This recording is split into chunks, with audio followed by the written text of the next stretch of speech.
afternoon. New season in the Nubia show. We have the one and only Julian Hall in the house. Good afternoon, Julian. Good afternoon, Angela. How you doing? Great to see you. I'm glad that you made it in this afternoon. And thank you for the T-shirts. Oh, it looks so lovely, doesn't it? Listeners. Okay, so we have Julian Hall in the house, and I'm sure you all have heard about him. He is the ultra entrepreneur. So all you entrepreneurs, I hope you're tuning in, because this is an entrepreneur weekend. We're going to be bigging up all those who are out there, out of the box, trying to put out their stuff. You're locked on to Sounds of Urban London, UK. So, Julian, I want to thank you before I start for giving me some of your books. Pleasure. And thank you very much. And I'm just going to wheel off the first book, The 10 Secrets of Social Marketing by Julian Hall himself. Okay, can you see that? We're going to give you the opportunity later on in the show how to get that. And the Entrepreneur to Ultrapreneur, 100 Ways to Up Your Game. So all of those in the chat room, I want you to join in this afternoon and put any questions to Julian Hall. Okay, so Julian, welcome again.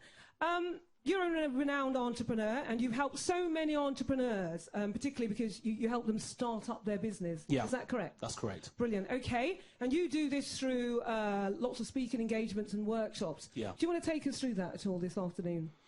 So my history as a business owner and entrepreneur is really grounded in .com and mobile technologies. Okay. That's essentially where my niche existed. Okay. And I think the internet particularly has leveled the playing field for a lot of entrepreneurs and a lot of small businesses, because it means that they can compete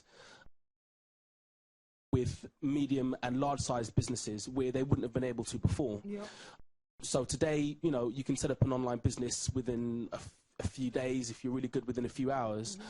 And if you're good at what you're doing, you can compete with the incumbents in the market and start generating sales and revenue and do really well. And there's been so many success stories, you know, in the UK and around the world of small businesses that have done that. The internet is synonymous with entrepreneurship today, because it just lowers the barrier to entering any market, almost any market that exists. So when I first started, it was because I realized that it was something that I had a passion for, but more importantly, it was something that I was actually good at. Yeah. Things I had a passion for that I wasn't any good at, right? Yeah. But this, I actually found that I was quite good at it. Yeah. In fact, I was very good at it. So I realized that in being very good, I was able to help other people to start up businesses, use technology to improve their current business or to set up new business. And, you know, myself and my then business partners, you know, set up a consultancy to help companies to market, to set up online, to grow what it is that they were doing. And then out of that, we started to do lots of workshops. Organizations across the world would ask us to do various workshops on entrepreneurship, technology, innovation.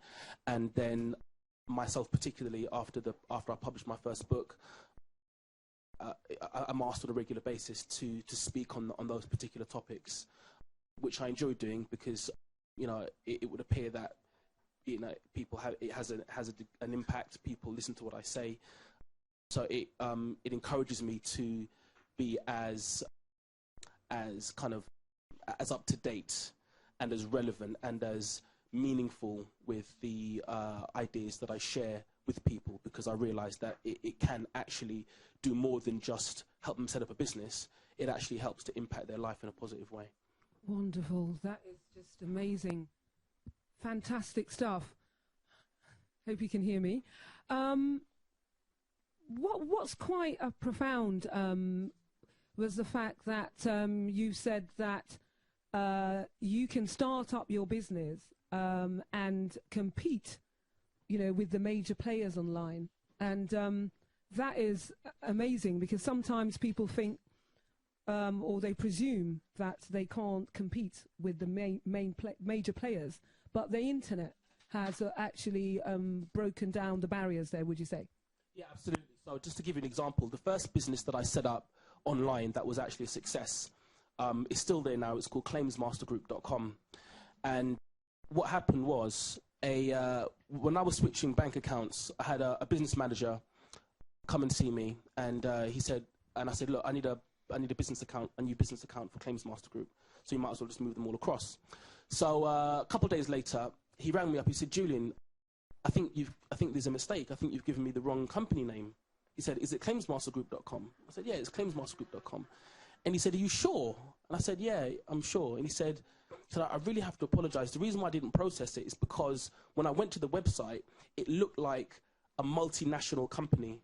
It looked like a huge conglomerate that he associated with Direct Line, AXA Insurance, all these other guys. And he assumed that I had made a mistake. I'd given him the wrong website address. And, you know, and we had a good laugh about it, but it demonstrated that, you know, the shop window, as it were, that I presented to the world looked like it had a skyscraper in the city of London. And it was just me in a 2-bedroom flat in Cricklewood that had set it up. Originally, this was kind of over 10 years ago.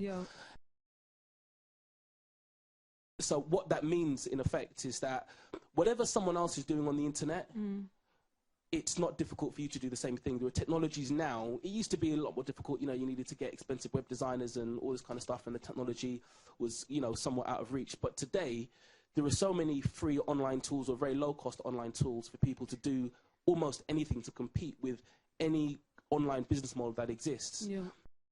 You know, it's just quite an exciting day and time for entrepreneurs who plug into that sector to be able to, you know, realize their entrepreneurial and business ambitions and goals through that medium. Brilliant. Fantastic. Wow. So how did you, so you started then, because obviously you had a passion and you were good at it, basically. Right. And so you just maximize your skills in that area. Yeah, that's right. Okay. Brilliant. Okay.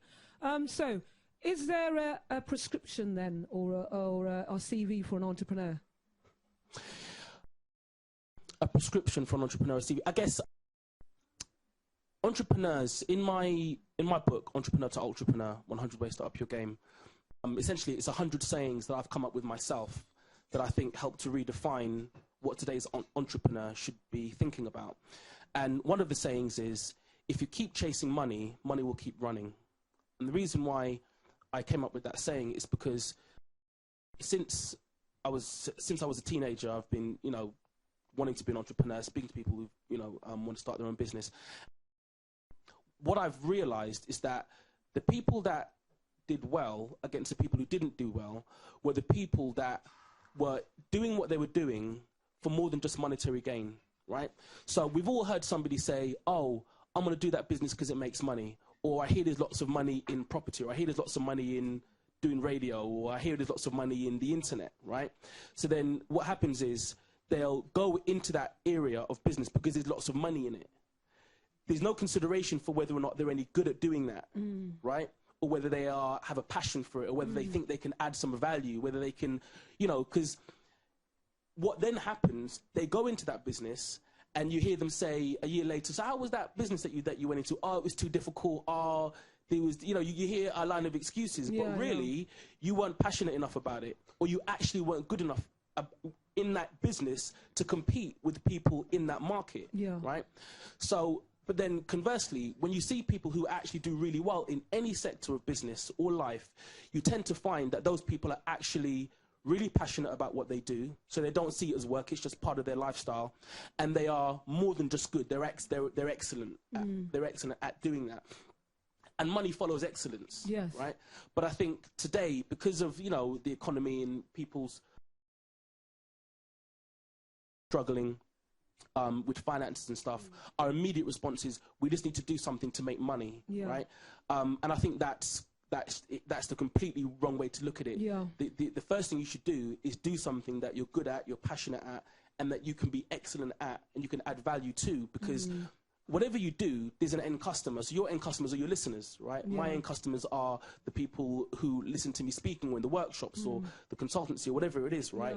But in thinking about that end customer, if that end customer doesn't enjoy the experience of your radio show, or doesn't enjoy the experience of me speaking, you're not going to get more work. They're going to stop listening to you. They're going to stop turning up to your workshops, right? And then that translates into your business not working. Yes. Yeah. And typically what people do when that happens, they start to blame external factors. Oh, the government didn't give me my funding, my bank manager didn't give me an overdraft, or there's another big company coming to the market doing a similar thing to me. Yeah. But it's not that. It's just that you're actually just not good enough to compete in that market and survive and create and and to attract a niche market that will stay with you no matter what it is that you're doing. Once you concentrate on that, the money will come in abundance. Okay, so someone's starting out their business and there is a niche market available, or available. There's a gap there, and so you've got a skill, or and you're passionate about something, but you still haven't broken the mold, as it were. You're still not doing well. When do you stop? When do you call it quits? Yeah, I think the problem with entrepreneurs typically is that they needed to be grounded. They need to be grounded by somebody, right? So there are different types of entrepreneurs. There are entrepreneurs that are good at setting up a business, ones that are good at growing a business, ones who are visionaries, and so on and so forth. I think the time when you realize that you need to kind of give up or do something else is when you can see that you're not actually adding value or making a difference in what it is that you're doing. If you're not making a difference, then it means that there won't be any distinction in the market, right? Yep. So people from the outside looking in won't see you any differently to the rest of the competition, to the rest of the people in your sector, and therefore they won't do business with you, right? If you find that you're just a Me Too business, you're just blending into the background, then I think it's time for you to do something else, because that's obviously not your niche, it's not your calling, it's not what you're really good at, because if you were, you'd be making a difference, you'd be standing out, you'd be helping people in some regard, and they would then see value, people would come back to you, people would evangelize you and talk about you and want to be around you, and all of these things would be a natural part of you doing well as a business. If all of those things aren't happening, then chances are you're probably doing the wrong thing.